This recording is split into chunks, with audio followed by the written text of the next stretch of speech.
Baik, Assalamualaikum warahmatullahi wabarakatuh.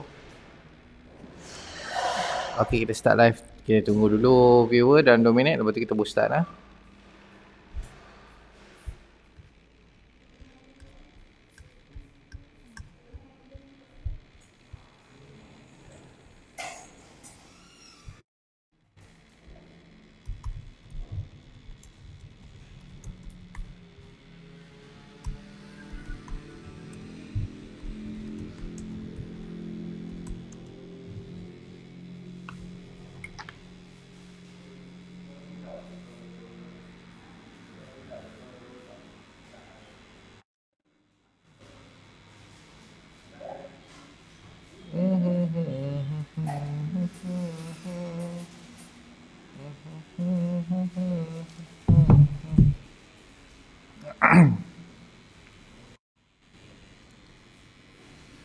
Okey, Waalaikumsalam warahmatullahi wabarakatuh. Tuan Haji Lambung, Waalaikumsalam warahmatullahi. Okey, banyak agak soalan ni hari ni. Nanti kita kena jawab satu-satu. Okey, tak apa. Kita tunggu sat lagi 2 minit, tunggu lagi 2 minit lepas tu boleh start lah. Hari ni kita nak cerita untuk mengenai masalah darah tinggi, mitos darah tinggi. Buka aircon sikit panas ha.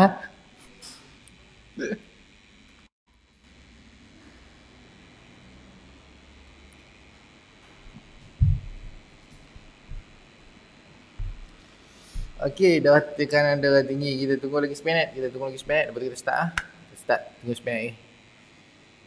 Okey, kalau ada soalan, sila tanya soalan. Saya pun banyak soalan yang kena jawab dekat grup apa yang dropship. Ada banyak soalan, open. So, hari ni kita tengok pasal masalah darah tinggi. So, kita tunggu lagi 30 saat. Kita tunggu 30 saat lagi. Ada 30 second, 30 second, 30 second more, 30 second more.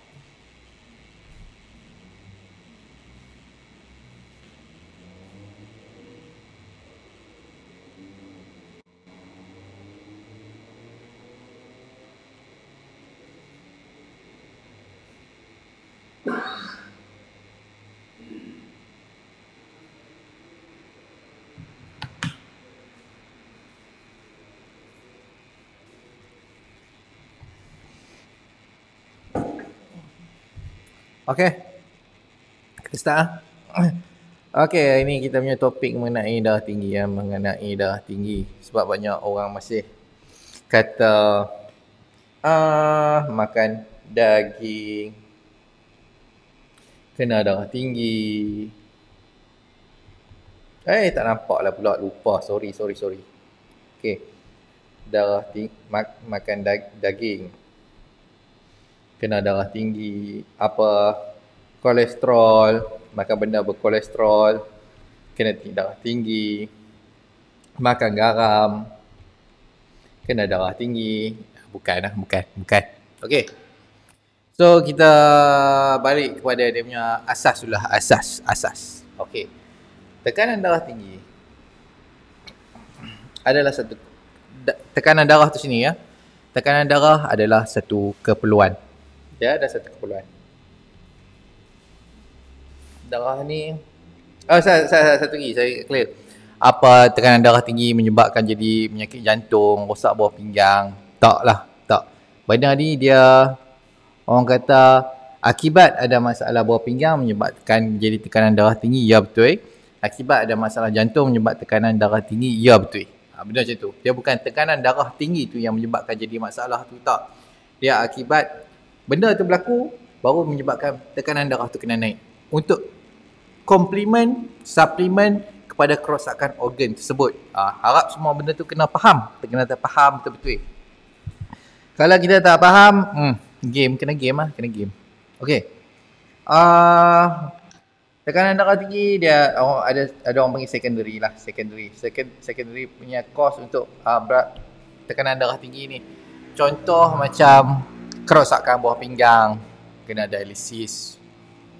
Banyak jahanan buah pinggang lah senang kata, menyebabkan tekanan darah tinggi. Ini secondary. Okey, untuk primary, saya buka nota sambil saya sembang, saya lupa. Bila saya lupa dia pergi mengarut lah. Okey. Okey, dia ada primary, dia ada essential, dia ada idiopathic. Idiopathic ni maksud kita tak tahu asal ya. Asal apa dia panggil semua ni panggil tekanan darah tinggi, apa gula dan darah apa semua, high blood pressure apa semua panggil metabolic syndrome. Okey. Semua benda ni primary essential idiopathic yang menyebabkan jadi masalah tekanan darah tinggi ni, dia senang kata dia punca ada satu lah. Punca ada satu, iaitu masalah insulin resistant, IR. Okey, insulin resistant. Okey. Okey, kebanyakan orang yang ada masalah tekanan darah tinggi, kebanyakan yang baru nak start jadi masalah tekanan darah tinggi pun kebanyakan semua dia kena ada satu habit. Habit dia bukan nak kata makan gula tak sangat. Habit dia adalah makan benda tepung. Wheat, tepung, gluten. Ni saja. Benda ni sebab tu saya punya MBB yang saya buat diet MBB apa semua ni, dia saya jangan cakap kata gula penyebab jadi masalah kesihatan. Saya jangan cakap. Dan saya cakap juga untuk yang pengguna MBB yang semua dah selesai masalah apa semua, berat badan normal, tekanan darah normal, tak ada reflux, tak ada GERD, tak ada anxiety apa semua, saya kata pantang satu saja. Pantang tepung saja. Yang lain tak mau pantang tak ada masalah. Gula saya kata kalau kita ambil dalam bentuk form gula pun kita tahu, kita rasa terlebih manis tu kita kenal. Kita kata masih manis sangat kita tak mau telan benda tu sebab manis kita tahu. Tapi kalau dia bercampur dengan tepung, kita pun tak kenal benda tu. Okey. So saya tengok. Okey, antara soalan avoid garam. Sebab apa orang kena darah tinggi ni dia kata kalau makan, doktor selalu pesan kata jangan kena makan garam. Okey, benda ni dia berkait. So saya cerita satu. Mula saya akan fokus untuk darah tinggi dulu. Darah tinggi.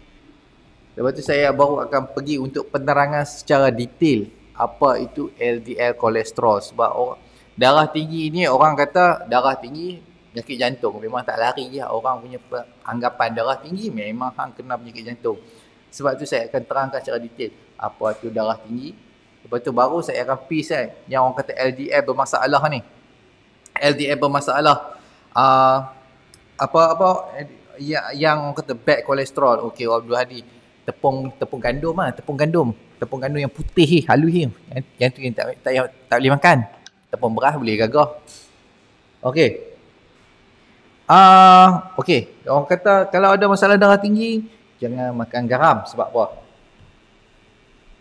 Sebenarnya garam ni dia adalah satu keperluan hidup. Tak ada garam orang tu confirm mati. Confirm mati. So untuk bila kita ada masalah rintangan insulin. Okay. Nak kenal rintangan insulin ni senang saja. Kita kerap lapar, rasa badan letih tak tentu pasal. Lepas tu kena makan kerap baru rasa badan ada energi. Itu saja. Tak perlu nak susah-susah nak buat test. Kalau kita buat test tu, kalau diabetik tu dah confirm lah. Tapi kalau untuk pre-diabetik, nak develop rintangan insulin. Ni kita kenal badan kerap letih, dia jadi masalah perut, dia jadi masalah reflux, dia jadi semua-semua tu, iaitu orang kata rintangan insulin lah. Kita tahu dia kerap lapar, kerap nak makan. Lepas tu badan dia tak boleh nak regulate dia punya hormon. Tolong. Okey. Okey. Bila rintangan insulin berlaku saja, kita akan menjadi masalah kekurangan potasium. Sebab bila kita jack insulin kita, potasium mesti kurang. Wajib kurang. Sebab potasium diperlukan untuk kita punya nak signal keluar insulin ni. Potasium akan diguna pakai. So bila potasium kita kurang, sodium akan naik. Sodium ni garam lah. Sodium akan naik. Sodium ni garam. Okey. Bila potasium dengan sodium dalam keadaan tak balance, automatik kita punya sodium naik, potasium kurang, sodium ni akan simpan kita punya berat air. Okey, bila berat air naik ataupun kita punya fluid volume naik dalam kita punya darah, lebihan berat air berlaku, automatik kita punya jantung akan terpaksa pump lebih kuat. Yang ni menyebabkan jadi masalah tekanan darah tinggi. Yang ni selalu orang, kebanyakan orang yang duk makan ubat darah tinggi ni semua kebanyakan jadi masalah ni, dan benda ni sangat-sangat senang nak selesai. Sangat-sangat senang nak selesai. Okey. Kita recap balik, kita ulang balik. Saya nak kena mute WhatsApp ni, kalau tidak saya duk tengok WhatsApp ni. Setiap kali tengok WhatsApp ni, setiap kali tu saya letak ni. Okey. Kita recap balik Sodium, potasium. Dia ni kerja macam tu. Ni sebelah sini sodium, sebelah ni potasium. Garam dengan potasium Bila potasium kurang, akibat masalah insulin resistant, sodium akan naik. Okey. Bila sodium naik, automatik kita akan simpan berat air. Kita akan simpan garam tu, kita akan simpan berat air. Sebab badan cakap kita dalam keadaan bahaya. So automatik dia akan simpan berat air untuk kegunaan kemudian. Sama juga dengan binatang yang tengah nak masuk hibernate, nak masuk iklim sejuk apa semua, dia memang automatik dia akan simpan berat air, dia simpan berat lemak apa semua untuk dia menghadapi untuk dia tidur dalam jangka masa yang panjang. Tapi kita manusia ni tak perlu buat benda tu. Tapi kita create benda tu untuk diri kita sendiri. Binatang tak apalah, dia create artificial, dia sendiri tahu apa dia buat. Dia faham, dia sendiri tahu dan faham apa dia buat. Tuhan hantar kat dia. Binatang, hang buat macam ni, bawa hang selamat untuk hang redah musim sejuk. Tapi manusia ni, dia wahyu tu tak sampai. Okey. Bila jadi itu macam tu sahaja, kita akan simpan berat air. Dalam blood kita ni akan lebihan, jadi masalah lebihan berat air. So kita punya valve tu, pressure tu kena kuat. Jantung kena pump lagi kuat. Itu yang menyebabkan jadi masalah tekanan darah tinggi. So, dekat sini kita tahu, dia ada dua problem. Satu, rintangan insulin. Satu, akibat kekurangan potasium. Okey, ada juga pendapat mengatakan untuk nak top up potasium ni, kena makan sayur hijau sekurang-kurangnya 7 mangkuk sehari. Untuk mencukupkan kita punya bekalan potasium seharian, kita kena makan 7 mangkuk sehari. Tapi untuk orang ada masalah penghadaman, dia ada masalah SIBO, Small Intestinal Bacterial Overgrowth. Kalau dia makan sayur hijau 7 kali sehari, dia masuk hospital sebab dia akan kembung yang teramat sangat. Sebab benda ni proses fermentation, proses penapaian fiber tu sendiri dekat kita, dia punya usus, dia akan kembung yang amat sangat, confirm masuk hospital kalau dia makan 7 mangkuk sayur hijau sehari. Sebab tu, Halfine dia design dengan ekstrak buah hawthorn. Buah hawthorn ni dia tinggi dengan potasium. Okey. Buah hawthorn dengan rabbit. So, contoh semua orang yang ada masalah tekanan darah tinggi ataupun ada masalah rintangan insulin, sedang kata semua orang yang ada masalah perut lah, saya tiba rata lah. Bila dia start makan Halfine, dia dapati dia akan kencing kerap. Saya rasa semua orang lalui benda ni. Semua customer saya lalui benda yang sama. Dia akan kencing kerap. Awal-awal makan Halfine, awal-awal tu dia akan kencing kerap. Kencing yang tak tertahan-tahan.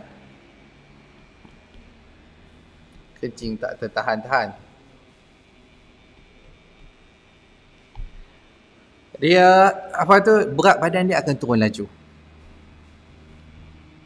Saya padam dulu.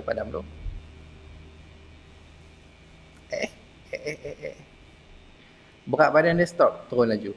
Apa yang berat badan yang turun itu sebenarnya bukan berat lemak, tetapi adalah akibat satu, waktu tu dia memang berat badan dia memang turun lah. Dia satu akibat masalah rintangan insulin tu menyebabkan badan dia lebih suka prefer untuk bakar masa sebagai sumber tenaga dia.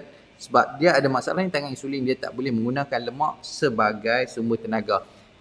High insulin bermaksud high insulin inhibit penggunaan lemak sebagai sumber tenaga. Ni harap semua orang faham lah. Kalau check balik apa yang saya cakap ni, check balik untuk pastikan supaya kita yakinlah dengan apa yang saya duduk berceramah ni. Lagi orang kata dia ni ngarut, dia cakap tak apa betul, dia bukan doktor pun. Saya minta check balik, cross check balik. Lepas tu bagi reference dekat saya apa semua supaya kita boleh cross reference lah. Okey.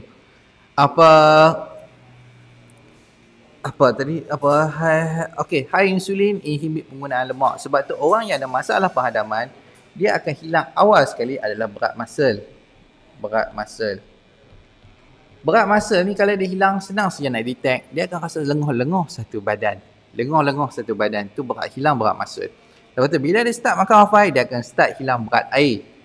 Dia akan hilang fluid volume ni. Perut dia kalau tahu, semua orang yang amal half-five ni kalau perut buncit, dia makan saja half-five ni, dia akan dapati perut buncit dia hilang. Perut dia melepih. Semua orang akan komplain benda yang sama. Perut saya ni tu siapa makin nipih ni hilang lemak. Tak, bukan hilang lemak. Dia hilang berat air. Hilang berat air. Okey. Lepas satu ketika saja tiba-tiba berat dia ni akan berhenti turun. Okey. Lepas tu dari situ boleh tengoklah apa yang tinggal. Selalunya tinggal bontot yang nipih, paha yang nipih akibat kehilangan masa tadi. Macam tu. Okey. Yang ni bila dia amal half-five, lepas tu dia dapati kencing dia tu semakin stop, semakin reda, dia check. Dia wajib benda ni. Dia check tekanan darah dia adalah normal sahaja. Tekanan darah dia ikut umur lah. Bukan aku nak expect dapat 120/80 untuk orang umur 60. Memang tak lah. Memang tak, sebab damage dah done dekat dengan badan. So mungkin 130 lebih. 130 lebih lah. 130 lebih selalunya. Okay. Saya tengok balik dia punya, saya punya nota. Mana saya punya nota ni, hilang dah. Astaghfirullahaladzim. Okay. Sebarang. Okay. Insulin resistant, antara insulin resistant punya karakteristik, dia akan menyebabkan kita punya pembuluh darah arteri kita, main arteri kita jadi kerah, dia kurang keanjalan. Okay tu. Lepas tu dia akan menyebabkan sodium retention, macam saya cakap tadi, bila berlaku sodium retention sahaja badan akan simpan berat air. Lepas tu satu lagi potassium deficiency, yang ni karakteristik untuk insulin resistance. So bila jadi ni saja, memang tekanan darah wajib naik. Dan cara dia paling senang. Senang sangat nak selesai, senang sangat. Saya cukup tak setuju untuk orang ada masalah tekanan darah tinggi, yang kalau bukan akibat apa kerosakan buah pinggang, dia steady apa semua lagi, jangan duk makan ubat darah tinggi. Saya pesan jangan duk makan ubat darah tinggi. Jadi saya bagi disclaimer, saya siap, saya bukan doktor apa semua, tapi mengikut saya punya bahan bacaan dan saya punya pengalaman apa semua, saya kata jangan makan ubat darah tinggi. Sebab ubat darah tinggi ni sangat banyak side effect. Antara side effect yang paling teruk dia adalah stroke lah. Itu cerita dia. Okay. So awak selalu batuk. Sebab saya bila buat kerja, selalunya saya senyap. Tapi bila saya ni tak banyak bercakap. Awak selalu batuk. Batuk tu macam mana? Saya ke Tuan Dito tu batuk? Okay. So kita tengok balik So makanan yang untuk avoid untuk apa masalah tekanan darah tinggi ni, makanan yang makanan yang tak boleh makan, makanan yang dilarang. Contoh dia adalah pizza ni bukan sebab kuih topping dia tu, tak, bukan sebab topping di atas tu, bukan. Sebab roti pizza tu sendiri dia tepung. Dekat sini kita tahu senang saja, dia tepung dengan minyak sayur. Tepung dengan minyak sayur. Jaga yang tu saja. Dia sama ada pizza, spaghetti, pasta, kuih muih, nugget, hotdog, burger, benda-benda macam tu lah. Benda-benda macam tu. Dia sebab tepung. Yang lain tak ada masalah. Betul-betul tak ada masalah. Yang penting adalah tepung. Azwan, kalau dah makan ubat darah tinggi, boleh berhenti tak ubat dia? Boleh. Tak ada masalah. Berhenti lah. Kalau tekanan darah kita normal, kita tak ada keperluan dah untuk makan ubat darah tinggi. Tak ada keperluan dah.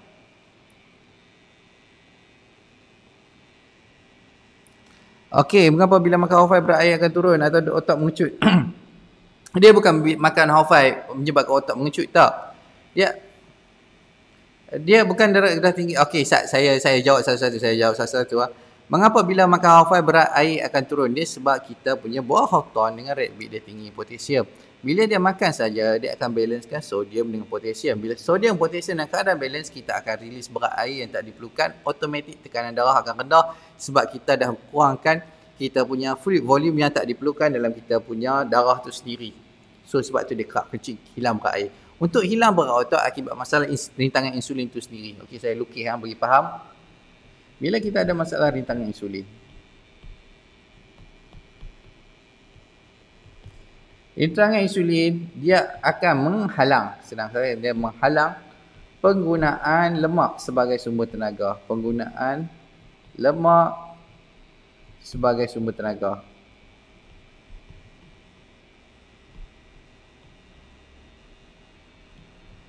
Okey, bila ada masalah dengan insulin, kita tak boleh menggunakan lemak sumber tenaga. So, mana dia dapat sumber tenaga ni? Dia ada dua cara. Satu daripada kita punya makan. Sebab tu orang yang ada masalah rintangan insulin ni, dia akan ada satu karakteristik. Dia akan selalu makan. Kalau dia tak makan saja, dia nak menggigil. Dia akan nak menggigil, perut dia nak bloated, otak dia akan fikir bukan-bukan. Tu untuk orang ini. Karakteristik orang yang ada masalah rintangan insulin. Okey. Dia sumber tenaga dia pada makan. Satu lagi daripada penggunaan otot dia. Akibat dia tak boleh guna lemak tu sebagai sumber tenaga, dia akan menggunakan otot tu sendiri sebagai sumber tenaga. Sebab tu otot dia ni, dia makin lama makin kecil lah, makin lama makin kecil. Macam orang kena kecil manis. Otot makin kecil. Otot makin kecil. Tapi badan tu, rasa kalau perut tu makin boroi ya. Perut tu makin besar, makin besar, makin besar. Sebab dia tak boleh menggunakan lemak sebagai sumber tenaga. So dia kena drop lah. Kena bawa drop. Insulin resistant, rintangan insulin ni kena bawa drop dengan insulin. Slow. Ikut MBB lah. Pastikan ikut MBB. Yang ni adalah kefahaman. Kita kena faham. Kalau kita tak mau ambil masa untuk nak faham benda ni, memang akan duduk dalam sistem lah. Kita akan duduk dalam sistem perubatan yang sedia ada dan bersedia untuk sakit sepanjang hidup. Okey. Itu satu dia akan prefer untuk guna glukos dengan otot. Okey, harap menjawab soalan untuk hilang berat air ya. Okey, bukan darah tinggi kena kurangkan garam. Okey, kalau orang ada masalah darah tinggi, kalau dia tak tahu dia punya potassium dengan sodium tak balance, memang dia tak boleh makan sodium. Kalau makan sodium saja, dia akan tingkatkan dia punya fluid retention tu lagi banyak. Dia simpan berat air lagi banyak. Kaki dia akan begak. Kaki dia akan begak. Apa ni begak ni? Kaki begak. Apa akibat dia simpan berat air lebihan berat air. Sebab apa? Sebab dia top up dengan sodium banyak lagi. Tapi kalau orang tu amal praktis half-five, dia amal half-five, lepas tu praktis MBB, diet MBB, dia bersifat diuretik sebab dia keto diet. Dia adalah keto diet campur dengan microbiome diet. So sebab tu kita yang lebih detail sikit lah untuk orang ada masalah penghadaman. So bila saja dia praktis MBB dengan amal half-five, automatik dia akan release berat air, tekanan darah dia akan balik normal. Kita berapa banyak dah untuk kita punya klien yang boleh berhenti ambil ubat darah tinggi? Berapa banyak? Ramai. Cukup ramai.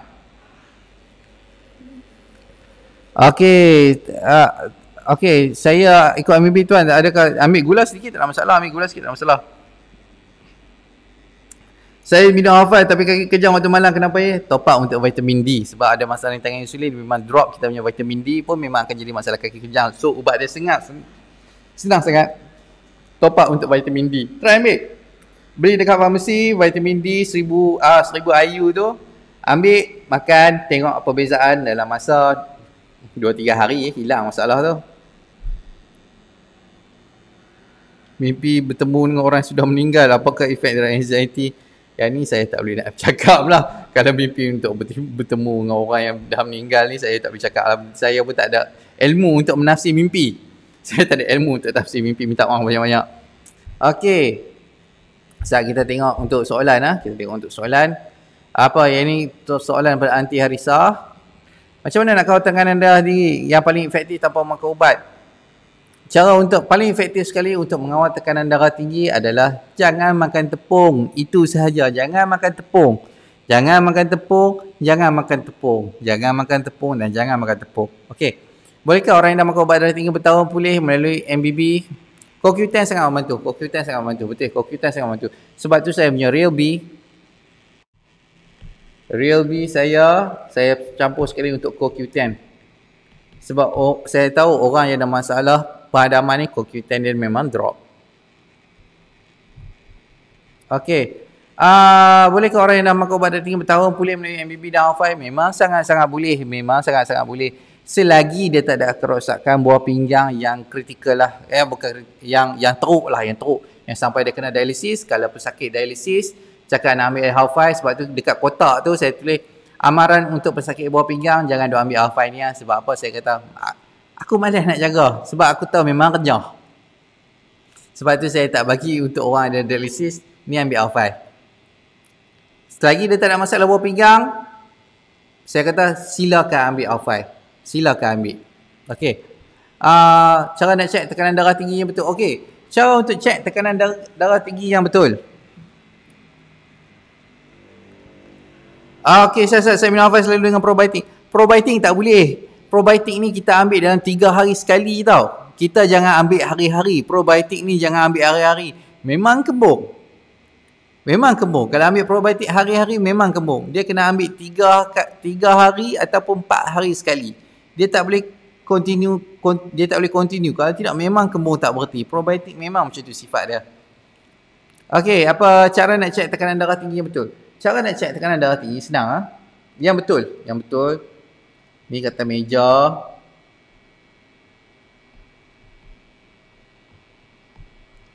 Ni kata ada kerusi satu kat sini.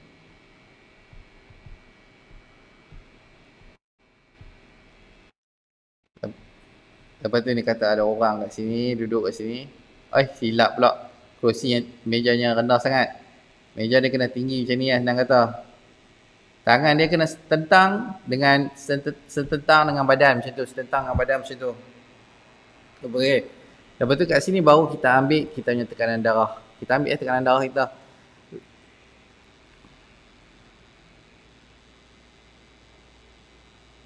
Okey, apa bila berat badan? Okey, saya jawab ni dulu untuk cara untuk mengukur tekanan darah yang betul ya. Okey. Bila kita ambil macam tu, lepas tu kita ambil pagi sekali, petang sekali, malam sekali, dan tempoh 2 minggu. Lepas tu kita kira dia punya median, campur semua, bahagi dengan semua, dapat dia punya median, itulah tekanan darah kita yang sepatutnya. Macam tu kita nak kira kita punya tekanan darah. Waktu tekanan darah ambil tu jangan bersembang. Kalau bersembang saja dia akan meningkatkan tekanan darah kita kepada 50%. Okey. Lebih daripada 50%. Okey. Saya ada tinggi bilik seminar Halfine ni rasa makin pening. Okey, dia makin pening sebab bloated. Dia bloated sebab Halfine tu sendiri adalah fiber. Sebab tu dia kena ambil setengah sahaja. Lepas tu praktis MBB. Kalau kita kembung, dia memang akan naik tekanan darah kita. Sebab dia akan rasa panik, dia rasa tak boleh nak menafas. Sebab sendat bawah ni, kita menafas jadi pendek, tekanan darah kena laju lah. Tu cara betul lah sebab dia. Memang dia akan pening. So, ambil Halfine tu setengah-setengah saja dan ikutlah MBB. Saya bagi MBB ni tu saya dah ulang banyak kali dekat orang-orang . Saya memang stres juga sampai satu kata satu hari aku nak kena charge agak MBB ni, servis MBB ni. Sebab orang buat sambil lewah. Orang ambil orang tak appreciate servis MBB ni. Ramai orang tak appreciate. Ada yang minta hantar gambar makan, tak hantar gambar makan. Ada minta yang ni dia pun tak mahu buat, nak buat cara sendiri apa semua. So saya rasa saya patut charge lah servis MBB. Kat luar ni servis macam saya bagi ni yang tak ada banyak pengalaman pun, dia punya trainer tu tak banyak pengalaman pun, dia charge 300. Saya bagi free. So saya sebelum saya buat keputusan untuk charge ni, minta guna sebaik mungkin lah. Jangan guna servis ni sambil lewat lah. Memang saya bagi free. Sebab saya tahu orang duk komplain kata beli Halfine ni pun mahal. Duk komplain kan. Sebab tu saya bagi free. Sampai saya kata kalau aku bagi free juga orang tak appreciate. Bila orang tak appreciate aku nak charge duit lah. So jangan sampai saya charge duit. Gunalah sebaik mungkin.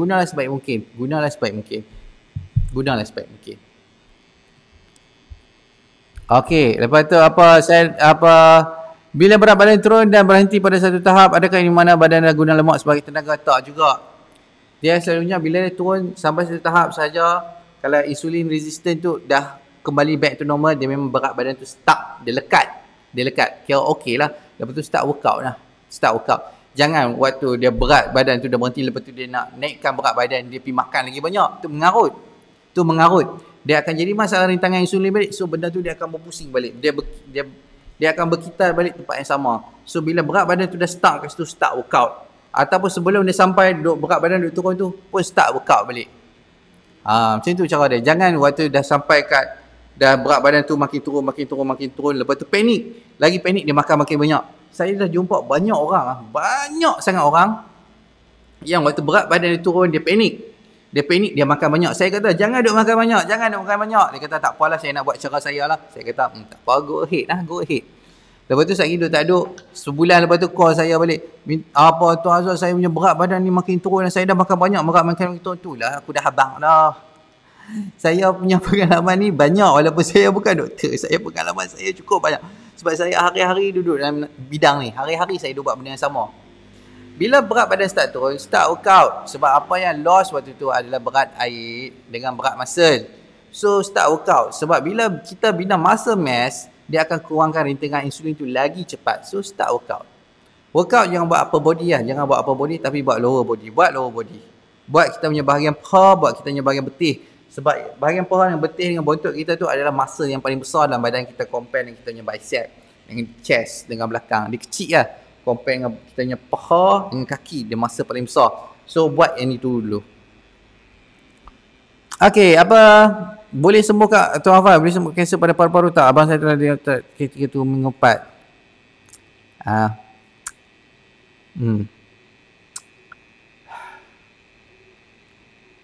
Susah nak reverse kanser paru-paru ni. sebab tu kalau macam orang cakap antara kes yang antara orang yang saya tak ambil ataupun saya advise untuk saya punya diet apa semua jangan duk ambil adalah untuk orang yang ada masalah. Satu, buah pinggang dialisis. Satu, orang ada kanser paru-paru. Satu, orang ada kanser kolon. Tiga benda ni saya tak ambil. Sebab saya sangat-sangat susah nak repair dan saya takut nanti dia jadi macam orang kata tak jadi success story. Memang sangat susah nak repair. Tapi kalau nak ambil boleh cuba. Tapi untuk nak kata nak sembuh tu memang susah nak cakap lah. Saya cakap macam tu lah. Saya cakap tu terang. Hafal ni kalau dengan MBB kemungkinan boleh. Tapi kalau untuk 100% tu, untuk 100% saya cakap untuk pemulihan semula, saya kata memang tak lah. Memang saya tak boleh bagi guarantee macam tu lah.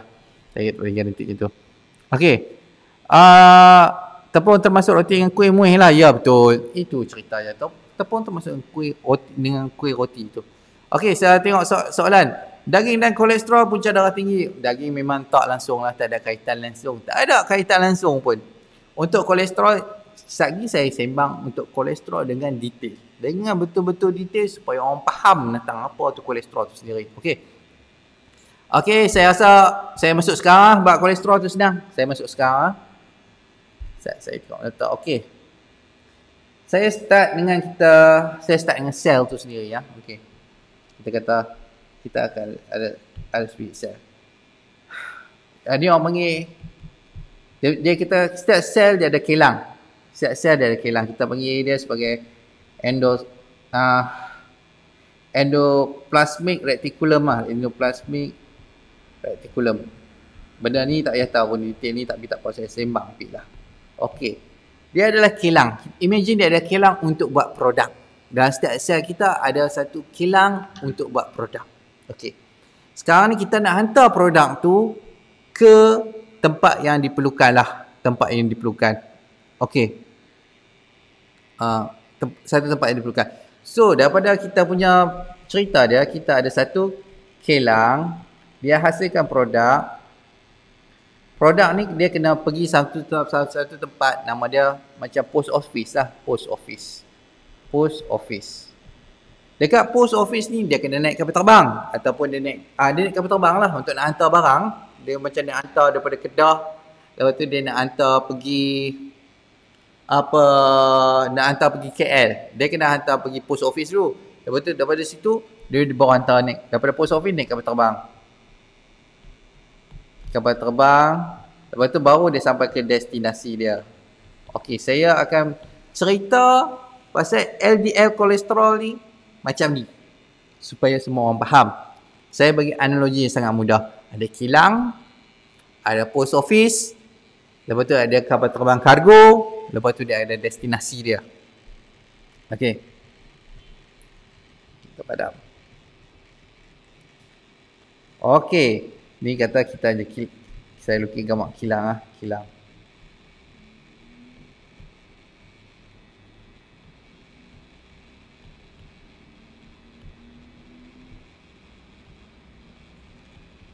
Okey.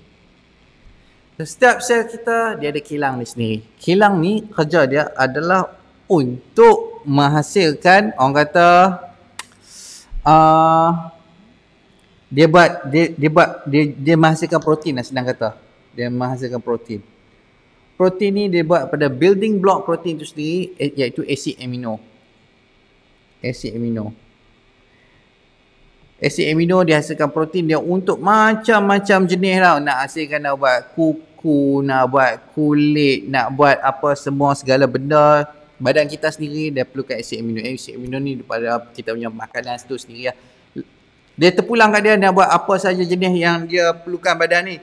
Nak buat neurotransmitter pun ia juga pada asid amino ni sendiri. Nak buat hormon pun daripada ia juga. Itu satu. Lepas tu dia akan pergi buat, dia akan menghasilkan lipid, iaitu lemak. Lemak yang mana kita punya otak banyak pakai, kita punya kulit banyak pakai, kita punya sistem, nervous system kita pun banyak pakai. Lepas tu apa, lipid ni fats lah, lemak. Lepas tu ada agak tempat dia untuk menghasilkan steroid, contoh macam kita punya hormon estrogen, testosteron, progesteron. Semua tu kita punya sel buat. Lepas tu untuk detox pun kita punya sel juga buat. Okey, itu satu. Yang ni semua ni adalah produk. Produk ni perlu dihantar ke tempat yang diperlukan. Okey. So dia akan hantar satu tempat. Nama dia adalah sebagai satu tempat post office dipanggil Golgi body. Golgi body. Kerja Golgi body ni adalah untuk bungkus semua benda tadi. Bungkus kita punya protein, bungkus kita punya neurotransmitter, bungkus kita punya fats, bungkus kita punya hormon apa semua segala benda ni untuk dihantar ke tempat yang diperlukan. Kerja dia kutip pasal lah, bungkus elok-elok, lepas tu dia masukkan dalam kargo lah, kargo ni yang dinamakan sebagai lipoprotein. Kargo ni adalah lipoprotein. Okey, semua benda ni dihasilkan, yang saya cerita semua benda tadi, yang endoplasmic reticulum dengan kita punya Golgi body ni dekat kita punya hati. Okey, pusing sikit. Hati, kita punya liver. Okey. Lipoprotein ni dia apa, awal-awal tu dia akan keluar sebagai VLDL lah. VLDL, very low density lipoprotein. Sebelum dia transform, selepas dia hantar kargo dia, lepas tu dah habis saja kargo ni, dia nama dia LDL. Dia akan tukar jadi LDL. LDL ni bila dia sampai dekat destinasi dia. VLDL ni kita kena tahu dia bawa semua benda yang dihasilkan oleh kita punya apa kilang tadilah. Dia bawa kolesterol. Kat sini dia bawa triglyceride. Kat sini dia bawa kita punya protein. Kat sini dia bawa kita punya other fats lah, lemak lain-lain lah, other fats. So dekat sini dia punya ratio dia lain-lain. Ratio kat sini awal-awal 10, 70. Saya tengok 10, 70, 10, 60. Ratio dia lain-lain. Sebelum dia transform jadi bentuk LDL, ratio dia lain-lain lah. Sebab VLDL dia bawa bukan sekadar semua benda yang tu sekali ya. Kat sini pun dia bawa sekali vitamin A. Tak nampak vitamin A, E, D, K1, K2. Yang ni semua adalah antioksidan yang digunakan untuk nak repair kita punya badan daripada oxidation. So benda ni semua dihasilkan dekat kita punya liver, hati. Okey. VLDL ni kenderaan, dia akan bawa kita punya semua package tu, kolesterol, triglyceride, apa semua sekali dengan antioksidan pergi tempat untuk nak repair. dia bawa untuk nak buat kita punya dinding, dia nak repair kita punya dinding kulit, dinding arteri, dia nak repair damage akibat masalah oxidation, semua segala benda lah yang mana memerlukan dia pergi hantar barang ni pergi repair. Yang menjadi masalah dia sekarang adalah yang menjadi masalah dia sekarang adalah bila orang tengok dekat damage, terutama kawasan damage lah, terutama dekat arteri jantung lah, orang tengok ada banyak berlaku pembentukan plak kolesterol LDL dekat sini. Bukan bermaksud LDL kolesterol tu pergi merosakkan dekat kawasan tersebut. Tak, dia pergi repair dekat kawasan tersebut.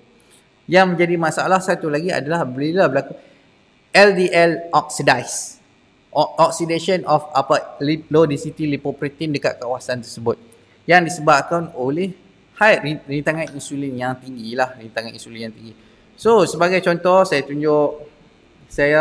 nanti saya akan letak paper sekali supaya orang boleh tengok saya punya sumber rujukan. Okey, kita tengok sini. Okey, LDL-C does not cause cardiovascular disease, a comprehensive review of the current literature. So nanti saya akan tunjuk, nanti saya letak paste sekali dia saya punya link, saya punya paper ni, saya letak link kat bawah saya punya live ni supaya orang boleh semak lah saya punya reference. Okey, kat sini saya tengok saya tunjuk conclusion . Okey, the idea that high cholesterol levels in the blood are the main cause of CVD, cardiovascular disease, is impossible because people with low levels become just as atherosclerotic as people with high levels, and their risk of suffering from CVD is the same or higher. Okey, maksud dia dekat sini, orang yang ada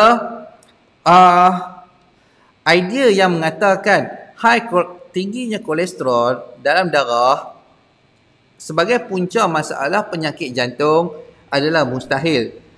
Sebab orang yang ada low level kolesterol pun menjadi masalah CVD, jadi masalah penyakit jantung adalah sama, risiko dia adalah tetap sama. Okey, lepas tu dia cakap, the cholesterol hypothesis has been kept alive for decades by reviewers who have used misleading statistics, excluded the result from unsuccessful trials, and ignored numerous contradictory observation.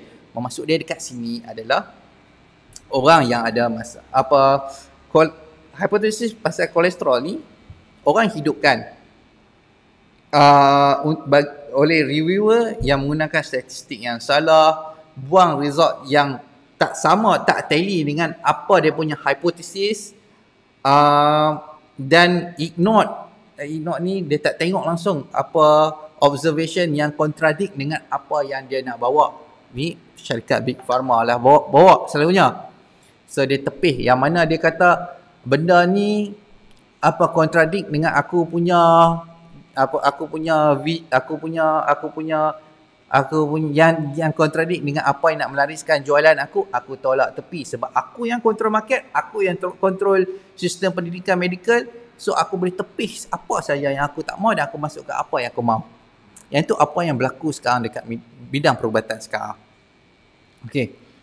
So kita lepas tu, yang ni satu lagi evidence that acute insulin administration enhance LDL cholesterol susceptibility to oxidation in healthy human. Okey. Ini satu lagi paper yang menunjukkan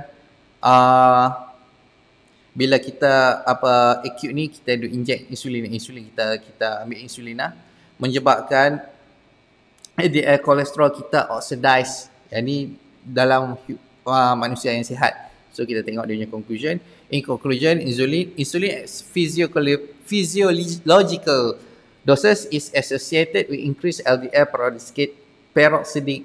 peroxidation independent of the presence of hyperglycemia. Okay.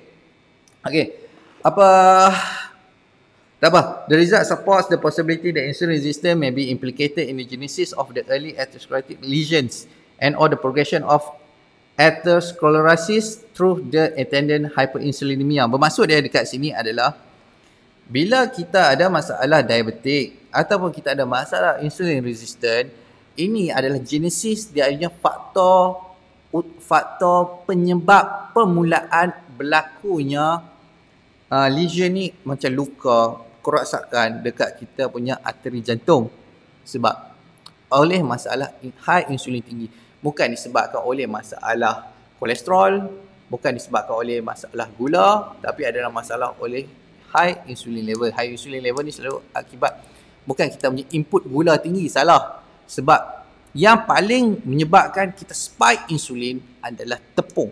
Ingat, tepung. Gula tak tepung, tapi tepung. So jaga tepung betul-betul. Kita dah makan gula beribu tahun dah.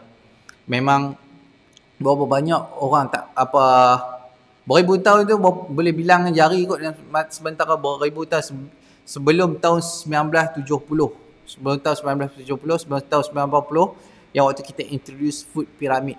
Waktu kita introduce food pyramid saja, orang mati masalah sakit jantung semua macam tu, zam. Tapi sebelum tu steady lah. Itu je lah, kita kena fikir common sense.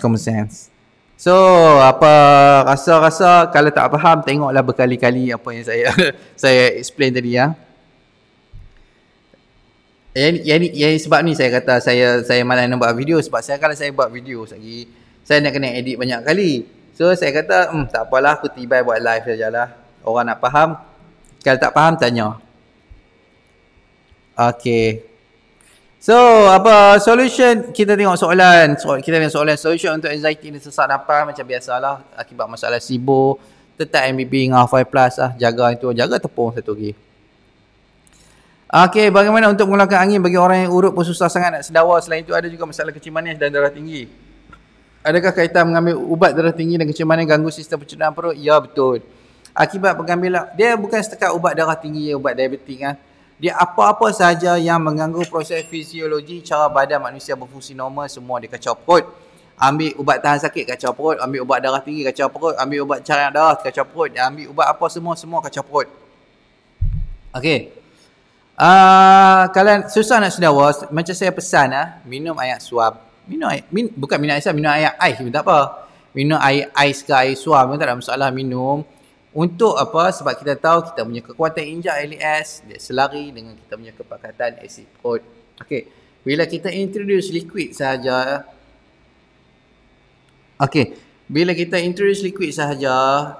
bila kepekatan asid perut tu dia kurang, pH dan naik, otot LAS tu dia akan relax. So bila relax saja, kita urutlah bagi senawa keluar. Itu cara yang paling baik sekali. Kenapa muka sebelah rasa tegang lesu? Sebab masalah bloated. Adakah cara nak sekat masalah lendir, degil dan tekak ialah MBB dan Half-Life Plus juga? Ya, untuk masalah lendir, degil ni bagilah time dekat dia. Bagi time. Dia sebab reflux. Dia sama juga. Benda reflux, ada keradangan, dia jadi merah-merah, nak luka apa semua, dia memang akan berlendir kat kawasan tu. So, praktis Half-Life Plus. Lepas tu, kalau SIBO boleh minum air halia tak? Tak boleh. Tak payah buat. Air halia, air lemon. Air halia, orang kata minum air lemon boleh mengurangkan tekanan darah tinggi, boleh mengurangkan, dia potong lemak, mengarut. Tak payah dia buat. Saya pun tak tahu mana dia dapat punya petua tu. Saya ada dengar juga petua orang duk buat benda tu, tapi jangan duk buat, memang problem perut. Percayalah cakap saya, percayalah. Saya kata percaya cakap saya selepas saya terima aduan beribu. Saya hari-hari saya buat benda ni. So saya tahu apa yang saya cakap ni. So, janganlah duk praktis untuk benda-benda yang saya tahu memang problem. Minum air halia, minum jus, minum air perah lemon, minum madu campur air, minum air campur madu campur lemon. Tak payah. Saya terima aduan beribu dah. Jangan duk buat. Bagaimana okey. Adakah cara nak selesaikan masalah ni? Salam bosku, saya pesakit gastrik. Saya sekarang ni suka betul makan buah masam. Macam dan dah macam isap rokok dah ketagih. Okey. Nak makan buah-buah ni. Rokok saya dah berjaya berhenti, tapi sekarang ni hari ni mesti nak makan buah-buahan tu. So apakah kesan sebalik habit saya ni? Tak ada masalah. Silakan makan. Kenapa kalau saya berada dalam tempat aircon, cek BP naik, ada masa boleh naik mendadak dari 150 ke 155? Okey. Untuk orang ada masalah penghadaman ni, selalu dia akan ada masalah untuk regulate punya suhu, sebab dia ada masalah dengan dia punya conversion hormon thyroid. Bukan thyroid gland itu ada problem. Dia ada masalah conversion dengan dia punya hormon thyroid, sebab perut dia problem. Kita kena tahu conversion hormon thyroid T4 ke T3 adalah dekat kita punya usus kecil. Bila usus kecil problem, memang kita akan jadi hadapi masalah untuk kita punya kawal suhu. Dia bukan kata kena aircon. Kena kipas angin pun rasa macam sejuk gedi dah. So bagi time. Half-5 plus dengan MBB. Bagi time. Okey, jika darah tinggi suatu keperluan, bagaimana dengan orang sentiasa BP-nya ke atas walaupun dalam keadaan rehat, dan berapakah border terbaru untuk dikasih sebagai... Okey, border terbaru saya nak tengok border terbaru yang JNC set JNC guideline hypertension. Okey. Kita tengok JNC guideline. JNC ni Joint National Committee dia orang yang set untuk guideline darah tinggi. So kita tengok indigenous portion pharmacological treatment should be initiated when the blood pressure is 150 higher or in others or 140 higher ni. Okey. Untuk 60 tahun ke atas dia 150, bawah 90. Untuk bawah 40 tahun 140, bawah 90. Dia kata kena makan ubat darah tinggi lah. Itu dia punya guideline terbaru. Okey, saya tahu orang yang BP yang 170. Okey, 170 dalam keadaan rehat, maksud dia ada masalah. Tengok, check. Dia kalau BP selalu tinggi, tak tentu pasal ni, tengok sama dia ada kembung. Satu tengok. Kembung. Lepas tu ada masalah bawah pinggang ke? Bawah pinggang ni kena check.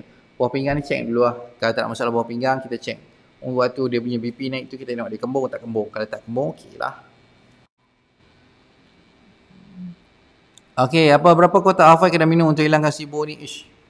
Susah nak kata. Ada orang yang macam customer saya, pas customer, dia kata sekotak dah okey, 2 kotak dah okey, ada 3 kotak dah okey, ada yang setahun tu baru okey, ada yang setahun setengah baru okey. Macam isteri saya, dia ambil masa 2 tahun. Macam setahun setengah. Macam isteri saya, dia ambil setahun setengah untuk selesaikan masalah SIBO. Itu pun kadang-kadang kalau dia kerap makan tepung, saya tak sedar, tak perasan dia makan tepung sesenyap 2, 3, 4, 5 hari sesenyap, dia order food panda ke apa kan. Sekali dia bloated balik ni, kembung lepas tu saya kata ambil off balik 2, 3, 4, 5 hari dia okey balik. Lepas tu tunggu dia buat perangai bila hari. Tapi macam isteri saya, dia setahun setengah dia ambil. Ada orang 2 kotak pun dah okey dah. Dia ikut. Mengapa ada orang kata gastrik disebabkan tak jaga makan, tak jaga sarapan, tapi MBB digalakkan makan 2 kali sarapan? Tuan minta pencerahan. Okey. Mengapa ada orang kata gastrik disebabkan tak jaga makan? Memang tak jaga makan sebab dia kuat makan tepung. Okey. Tak jaga sarapan tu tak ada kaitan. Tapi MBB digalakkan makan 2 kali sarapan, skip. Betul? Okey. Untuk orang yang ikut SAD kita ikut SAD. Malaysia pakai SAD, Standard American Diet. SAD. Memang sedih pun. Ni Standard American Diet, iaitu dia consist of, dia ada breakfast, sarapan, lunch, makan tengah hari, lepas tu dia ada dinner, makan malam. Lepas tu sekarang ni dia canggih pula, dia tambah brunch. Lepas tu ada high tea kot, makan petang apa semua, canggih depa ni. Okey. Depa ni memang kena makan macam tu. Bermaksud dia dekat sini sebab orang-orang pok-pok ni dia selalu makan tepung. Diet dia tinggi dengan tepung. Dia ada masalah rintangan insulin. Sebab tu adalah menjadi satu keperluan untuk mereka ni makan kerap. Kalau dia tak makan, memang dia mengamuk, badan menggigil lah. Tak tahan. Nak kena makan ni, lapar sangat ni. Sebab dia ada masalah insulin resistant. Yang tu adalah karakteristik orang ada masalah rintangan insulin. Dia kena makan pagi, dia makan petang, dia makan malam. Tapi makin lama dia buat macam tu, sekali dia akan makan pagi, lepas tu dia akan ada snack pukul 11, lepas tu dia makan petang, lepas tu petang tu dia kena makan snack pula. Lepas tu sekali lagi dia kena makan malam, lepas tu malam tu ada supper pula kat atas. Percayalah cakap saya, dia akan mati dalam keadaan sangat miserable. Maksud dia akan mati kena diabetik, keadaan diabetik, bukan diabetik dia tak buat mati. Yang buat mati akibat masalah diabetik tu menyebabkan dia jadi masalah jantung, stroke, bawah pinggang jahanam, hati jahanam. Sekian benda ni. So jangan ikut. Kita jangan ikut sebab apa? Sebab kita tahu apa yang kita buat.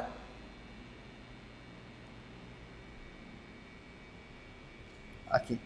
Kalau kita ikut juga orang kata makan sarapan akan menyebabkan jadi masalah, tak makan sarapan nanti gastrik. Tu dia tak cerdik lah. Dia kurangnya informasi. Kalau orang kalau ada orang cakap macam tu, okey, bawa suruh dia pergi ke kita punya page Half5 Plus punya page ni, suruh dia baca apa saya cakap. Lepas tu jangan baca saja tau, jangan baca saja. Kalau baca saja terima saya bulat-bulat, tak seronok lah, maksud dia tak cerdik lah. Dengar apa saya cakap, lepas tu cross check balik apa saya cakap supaya dia tak kata saya tengah bullshit orang. Dia tak cakap saya tengah kencing orang ke apa semua kan. So, tengok apa yang saya cakap, check balik apa saya cakap, betul tak betul. Okey, so saya memang galakkan untuk orang kerap berpuasa lah, kerap berpuasa. Tapi bila orang tu baru start MBB ni, saya memang tak bagi, bukan tak galakkan, memang tak bagi. Terus dia buat 2 kali makan sehari. Saya memang tak bagi. Sebab dia akan pergi hospital. Confirm punya dia akan pergi hospital cucuk ayam. Sebab apa? Sebab dia akan sangat stres, badan sangat letih. Dia tak boleh nak bawa badan, perut sangat kembung sebab dia ada masalah insulin resistant. Insulin ni, okey, nak bagi faham semua orang. Saya nak bagi faham. Orang dia kata dia IF 2-3, dia IF 4 minggu. Dia IF 4 hari dah. Badan dia rasa sangat flawless, sangat best. Dah masa 4 hari dah intermittent fasting tu. Okey, tiba-tiba hari kelima tu dia rasa diet sama. Semua benda buat sama. Tapi pasal apa perut tiba-tiba kembung, rasa macam takut apa semua. Okey, saya explain lah. Insulin resistant ni, bila dia turun macam graf saham. Okey, dia akan buat correction. Okey, kata dah insulin ni tinggi ni. Okey, bila kita buka lain sikit ah. Okey, bila dia turun macam ni, okey, dia akan buat correction. Dia tak akan boleh turun macam tu tak. Dia akan naik balik. Time ni naik balik, kita tahu badan kita rasa tak sedap lah. Badan tak sedap, rasa nak berdebak balik apa semua. So, apa yang perlu buat adalah kita kena ada cheat day. Awal-awal buat mungkin 2 hari tu kita IF, hari ketiga kita buat cheat day. Kita tambahkan lebihan karbohidrat. Okey. Lepas tu kita slow kurang balik. Lepas tu kita buat 2 hari puasa IF balik. Lepas tu kita tengok badan macam mana. Lepas tu kita sendiri kena tentu perlu tak perlu aku cheat day. Kalau rasa macam badan miserable, kuat kembung, nak reflux balik, kita kena ada cheat day. Naikkan balik jumlah karbohidrat. Lepas tu bawa balik dia terus slow. Okey. Macam tu cara dia. So bila dia naik, kita bawa turun balik. Lepas tu dia akan naik balik. Dia akan buat correction balik. Kat correction ni lah kita kena buat cheat day. Yang ni IF kita turun, lepas tu kita bagi cheat day. Lepas tu dia turun, dia turun balik, kita IF balik, turun balik. So bila dia buat correction balik, kita bagi cheat day balik. So dia akan turun macam ni, dia akan naik balik, turun macam tu lah. So kita kena tahu, kita kena tahu apa yang kita buat. Asal menjawab kot soalan ni ya. Okey, Tuan Azhar bila tidur biasanya tangan nanti lipat bawah pipi. Dok pun tangan atas kepala. Bila terjaga dari tidur, pasal apa tangan jadi kebas? Biasanya tangan nanti lipat bawah pipi macam tu lah. Dok pun tangan atas kepala macam tu lah tidur. Macam mana tidur tu? Macam ni kot. Macam ni ya kot ya. Macam ni ya. Okay. Kalau macam ni tidur memang kebas lah tangan. Tak tahu ke macam ni. Tapi tangan sebelah atas kepala. Macam ni ya. Macam ni kot. Kalau tidak macam ni memang kebas tangan kot. Memang kebas tangan. Saya tak boleh faham ke Ajida tu explain sikit. Saya apa dak pun tapak tangan atas kepala. Tak tangan atas kepala macam tu ke? Sebab tangan jadi kebas. Dia kalau terlipat tangan ke apa semua, dia memang kebas. Ataupun kita tindih, dia pun memang tangan kebas. Saya tak pernah faham lah. MBB ni dia makan bagi betul. Saya provide service MBB ni lah. Dan group MBB saya, macam Tuan Mio dah tak ada tak lain, semua ada group MBB masing-masing. Okay, boleh buat kelas macam ni. Cuba nanti nak macam ni ya.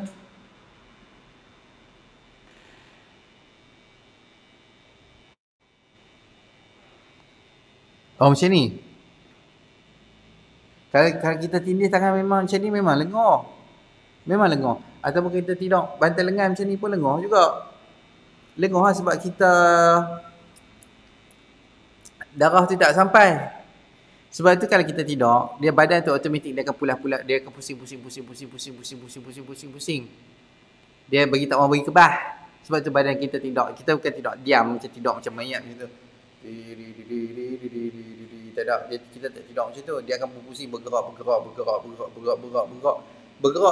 tu ada satu keperluan untuk memastikan kita punya darah tu sentiasa berjalan tak tersepit. Tuan Raja Muhammad Khalid, soalan apa tu? Soalan apa? Kalau ni saya jawab sekarang. Okey, saya tengok tu kali apa saya tengok.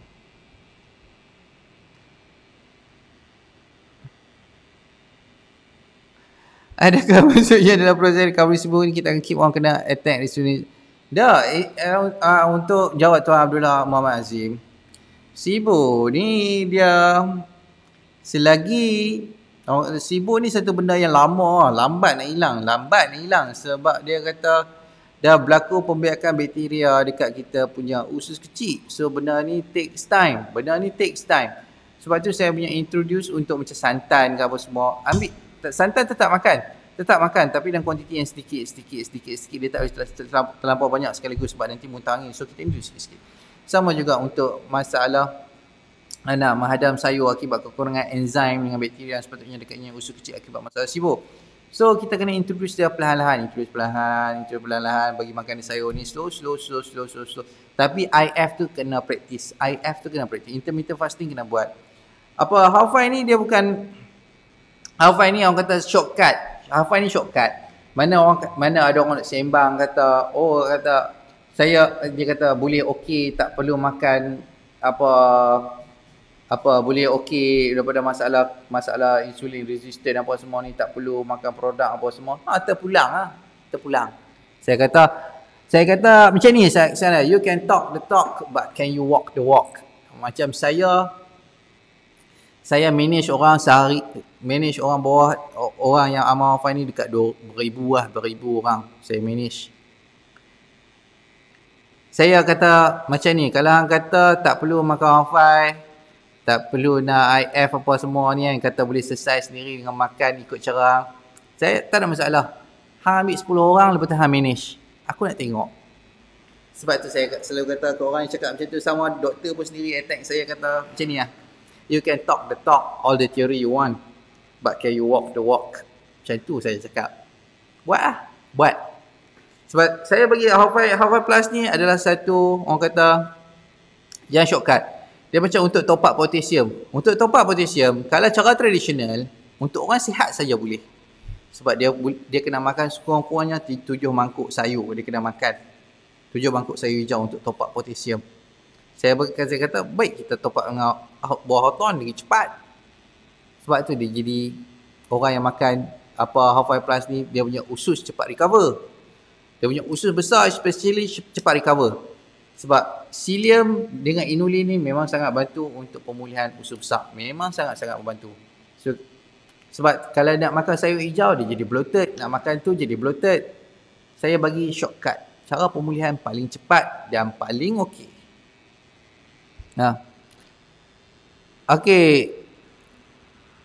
Okey, kenapa saya sebab ikon? Untuk sebelah ni sebab apa tadi saya jawab dah. Pasal untuk conversion thyroid, hormon thyroid apa semua. Kalau bukan kita ada masalah dengan thyroid gland function okey. Thyroid gland function okey. Cuma conversion dia dekat kita punya usus kecil tu problem. Daripada T4 nak ke T3 yang boleh digunakan oleh badan. Selagi kita ada masalah usus kecil, selagi tu kita akan ada masalah dengan tak boleh nak kena kipas. Kalau kena kipas saja, rasa sejuk nak mampu sejuk sangat. Kalau kena aircon, habisnya rasa macam duduk kutub utara. Okey, jaga darah tinggi 1 kepulauan bagaimana dengan orang yang sentiasa BP-nya 170 ke atas dalam keadaan rehat. Ni kita tengok sama dia bloated ataupun dia ada masalah bawah pinggang. Kalau bloated, tekanan darah akan naik. Kalau ada bawah pinggang, masalah bawah pinggang nak jahanam pun, tekanan darah dia sentiasa naik. Dia akan sentiasa sebab dia akan terpaksa pump tu lagi kuat. Okey, apa ambil separuh untuk yang baru. Betul, kalau ada masalah hepatitis. Hepatitis boleh guna. Saya ada customer saya yang masalah hepatitis B, Tuan John Luhat. Kalau perasan dia ada banyak komen dekat page saya, message dia. Dia akan beritahu dia punya experience dia. Okey, ambil separuh seceh dalam 6 hari. Betul. Okey. So, manfaat dia kurangkan insulin resistant. Ya, betul. Kurangkan insulin resistant. Perlahan-lahan introduce benda lain-lain. Betul. Perlahan-lahan introduce prebiotik dan probiotik. Prebiotik adalah half-life. Probiotik tu kita ambil dalam kita ambil 4 hari sekali kita ambil. 4 hari sekali. Okey. Saya rasa habis dah kot. Saya cakap banyak sangat ni. Saya apa okey. Untuk yang tunggu Real B dengan Real C. Real B, Real C. Calming massage lotion, calming massage lotion. 28 ni sampai yang mana pre-order tu 28 ni sampai. 28 ni sampai. So 28 ni saya akan buat penghantaran. So tunggu 28 bulan ni. 28 bulan ni baru saya akan buat untuk shipping. Dan saya sangat berterima kasih banyak-banyak untuk sokongan yang sangat memberangsangkan. Terima kasih banyak. Lepas tu satu lagi pesan saya. Gunakan servis MBB ni sebaik mungkin. Gunakan servis MBB ni sebaik mungkin. Kalau tak saya charge duit nanti sebab banyak orang tak appreciate. Banyak orang tak appreciate untuk servis MBB ni, minta nak gunakan grup MBB ni sebagai tempat nak meluahkan perasaan, nak meratap. Memang saya cukup anti. Saya karakter saya memang macam tu. Saya tak suka orang meratap. Allah, saya ni sakit rasa GERD semua ni, rasa anxiety semua ni. Sebab tu saya tak suka orang, saya lebih kepada menyelesaikan masalah. Okey, ada masalah gastrik, ada masalah reflux malam tadi. Okey, bagi tahu malam tadi makan apa, tangkap gambar, hantar kat saya. Lepas tu satu hari tu pastikan tangkap gambar semua, pagi, petang, malam makan macam tu, hantar gambar kat saya. Lepas tu baru saya boleh check sebab apa yang menyebabkan reflux, sebab apa yang jadi masalah anxiety, sebab apa jadi kembung. Baru saya boleh buat kerja saya. Tapi kalau dia duk komplain dekat group kata reflux, rasa nak mati semua, lepas tu minta gambar, minta balik makan apa semalam, tak ingat, minta balik makan tu, ada tangkap gambar makan tak, ada submit gambar makan tak buat. Macam tu susah. Kalau tidak saya hilang kredibiliti, saya jadi tok rumah. Saya kata yang ni kena makan macam ni, tak mau. Saya tak mau jadi tok rumah. Hilang kredibiliti, orang tak percaya kat saya nanti. So minta buat betul-betul lah, submit gambar makan. Lepas tu kalau jadi tak kena badan reflux ke apa, bagi tahu spesifik. Saya reflux malam tadi, yang ni saya rasa macam ni badan saya sekarang, ni gambar saya makan semalam, apa yang perlu saya buat. Kalau macam tu bagus. Dia bukan Kak Syida, orang yang mana duk meratap ni, attention ni, yang mana tak hantar gambar makan, kita tak tahu dia makan apa, lepas tu meratap. Saya tak boleh. Kami MBB ni bukan group gastric GERD anxiety. bukan group GERD gastric anxiety yang jadi page ni tempat meratap. Tak, kita page selesaikan masalah. Kalau kita meratap, dia tak selesai masalah. Kita meratap, kita tak selesai masalah. Yang selesai masalah adalah kita punya usaha sendiri ya. Gambar makan tangkap. Makan salah tak ada masalah. Makan salah tak ada masalah sebab kita boleh betulkan. Tapi kalau tak bagi gambar makan, saya tak boleh buat kerja. Saya jadi tok bomo lah. Macam tu cara dia. Okey, telefon tu Hasan. Saya macam biasa 012 503 7753. Nombor telefon saya. Suplemen digestive enzyme maksud dia. Suplemen digestive enzyme boleh ambil, tak ada masalah. Untuk digestive enzyme boleh ambil. Tapi dia nak kembung sikit lah. So kalau macam kembung sikit tu kita berhenti sat. Kita try balik, tengok okey tak okey. Kalau okey tu tak apalah. Yang itu lah. Yang ni saya punya nombor telefon. So apa-apa masalah boleh call lah, Okey. Okey, baik. Kalau nanti apa-apa soalan, nanti apa-apa tak faham pasal blood pressure ke, harap clear lah. Blood pressure ni harap clear. Dia bukan adalah penyakit yang perlu kita amalkan ubat untuk selesaikan dia. Dia bukan penyakit lah. Dia bukan penyakit. Dia selalu yang jadi, kalau kita kebur, memang blood pressure akan naik. So, untuk physician, doktor tu sendiri kena tahu lah. Bila kita ambil tekanan darah, jangan bercakap. Cara nak ambil tekanan darah yang betul, protokol betul dia adalah tangan kena mendepar depan. Ambil kat sini, letak tangan atas meja, ambil kat sini pagi, petang, malam selama 2 minggu, lepas tu cari dia punya median. Itu cara yang betul. Untuk kita tahu kita punya tekanan darah betul. Waktu ambil tekanan darah, jangan bercakap. Kalau tidak, dia akan naik sebanyak 50% lagi kita punya tekanan darah. Okey.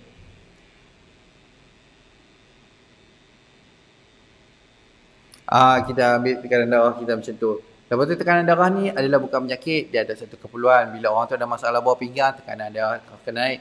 Kalau orang tu ada masalah tak balance potasium sodium, tekanan darah kena naik sebab dia punya fluid volume dia banyak. Dia ada simpan lebihan berat air. Tekanan darah dia kena naik. Dia nampak hantu, dia kena tekanan darah dah naik. Dia tengah berlari pun tekanan darah kena naik. Okey, apa?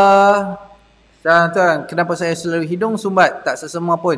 Sebab reflux. Bila kita reflux saja memang hidung ni akan tersumbat lah. Dia akan, apa kalau ENT tengok sekali dia kata hidung ni bengkok lah apa semua ada. Hidung tu memang dia mengembang lah. Dia orang kata macam membengkak lah. Dia macam membengkak. Lepas tu satu dia macam nak sesama tapi tak sesama.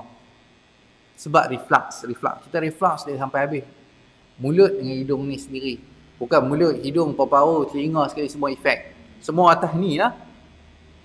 Telinga, hidung, mulut, mata, tekak, paru-paru, semua efek bila kita reflux. Okey.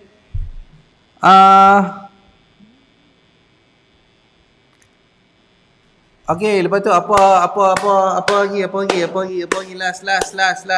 Okey, untuk LDL LDL untuk masalah kolesterol, harap semua clear. LDL adalah bukannya kolesterol jahat. Tak ada kaitan dengan kolesterol jahat. Dia ada low density lipoprotein. Selepas dia memula dia jadi VLDL dulu, very low density lipoprotein. Lepas dia buang dia punya kargo dekat tempat dia nak repair, dia akan jadi LDL. LDL, low density lipoprotein. Bila dia jadi low density lipoprotein tu, dekat situlah orang selalu cakap dan selalu jumpa dia dekat kita punya kawasan kecederaan selalunya dekat arteri kita. So dia selalu disalah anggap sebagai seorang penjahat lah, tapi sebenarnya tak. Dia umpama kita salahkan ada berlaku kebakaran, lepas tu kita salahkan bomba pergi padam api. Sama satu lagi dia punya analogi bagi kita salahkan lipas sebab buat sampah. Sebab dekat sampah tu ada lipas, kita kata lipas ni punya pasal lah yang buat sampah ni. Macam itulah kalau kita salahkan LDL kolesterol sebagai penyebab jadi masalah jantung. So HDL ada high density lipoprotein, LDL ada low density lipoprotein yang tak ada kaitan pun dengan akibat berjadinya masalah jantung. Okey. Nadi laju kalau kita kembung pun nadi laju juga. Okey, baik. Terima kasih banyak. Nanti saya akan rasa saya itu saya buat dah untuk video YouTube pasal orang masalah darah tinggi pun semua saya dah buat dah, tapi saya nak edit tu yang malas tu. Tak cukup masa nak edit video. Saya buat statistik lah, kata pembunuh jantung nombor 1 negara Malaysia adalah tetap tetap penyakit jantung. Sehari rakyat Malaysia mati 50 orang. Kiranya setiap sejam tu boleh kata secara purata 2 orang mati akibat masalah jantung. Dia sekarang ni dah jadi macam satu epidemik penyakit. Sebab apa tiba-tiba orang Malaysia ni mati sakit jantung ni banyak sangat. Jadi sampai jadi pembunuh nombor 1 negara. Apa kita makan salah ke? Ayak kita duk minum ayak pipe kita ada racun ke? Makan kita ada racun ke yang menyebabkan orang tiba-tiba penyakit jantung ni meningkat daripada tahun ke tahun ni? Apa benda yang apa usaha KKM ni buat untuk membendung orang mati daripada mati sakit jantung ni? Dia punca dia ada satu lah, tepung lah. Itu je, jaga tepung. Jaga tepung betul-betul. Jaga tepung. Gula tak sangat, jaga tepung. Jaga tepung, lepas tu pastikan makanan kita makan benda-benda berkualiti lah. Kalau macam ayam daging tu, tak berkualiti. Daging frozen tak berkualiti. Daging burger, kecuali tak buat sendiri, dia tak berkualiti. So benda macam tu lah, kita kena tengok benda-benda yang kita makan. Pastikan yang makan tu benda betul lah. Tak boleh ikut je lah MBB ni. Dah ajak siap lah. Tapi kalau tak tahu makan tu, hantarlah gamak makan. Sedang kerja kami nak buat. Okey, baik. Terima kasih banyak. Untuk pre-order masih dibuka. 28 bulan ni baru kami buat shipping. 28 ni baru kami buat shipping untuk Real B, Real C dengan kami Master Lotion. 28 ni baru buat. Okey, baik. Terima kasih banyak. Ada, lupa nak beritahu. Hafai pun yang mana yang beli baru-baru ni, Hafai semua kotak baru dah. Kotak baru. Semua kotak baru. Dan dia punya seceh pun seceh baru lah. Seceh saya tunjuk.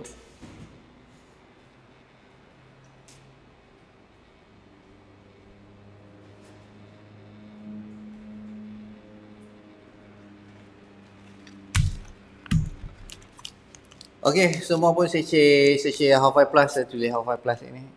Oh, dia tak boleh zoom in zoom out. Nah Allah. Saya tulis Hafai Plus lah.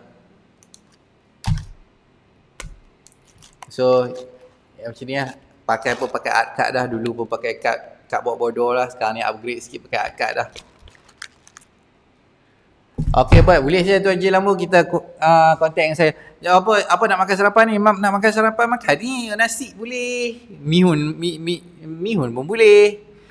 Cuma pastikan ratio tu dia betul lah. Cantik kotak baru. Boleh tahan. Boleh tahan. Okey, untuk macam Real B, Real C, kita punya untuk vitamin apa semua, Real C dengan Real B ni 28 bulan lah. 28 bulan. 28 bulan ni baru kami untuk buat start shipping. Tapi kalau mana nak order tu boleh order lagi, tak ada masalah pun, boleh pre-order. Silakan pre-order dekat Dietech. Sebab takut kami stok tinggal sikit lah. Untuk first batch ni tinggal sikit lah. Kalau nak pre-order untuk shipping 28 ni, bolehlah pre-order. Okey, macam mana nak ambil gula dalam makanan ke dalam minuman contoh? Okey, untuk sebelum saya nak balik, nak makan gula makan. Nak makan gula makan. Kalau gula macam gula kristal tu kan, nak makan. Silakan makan. Saya kata saya memang tak ada problem langsung untuk gula.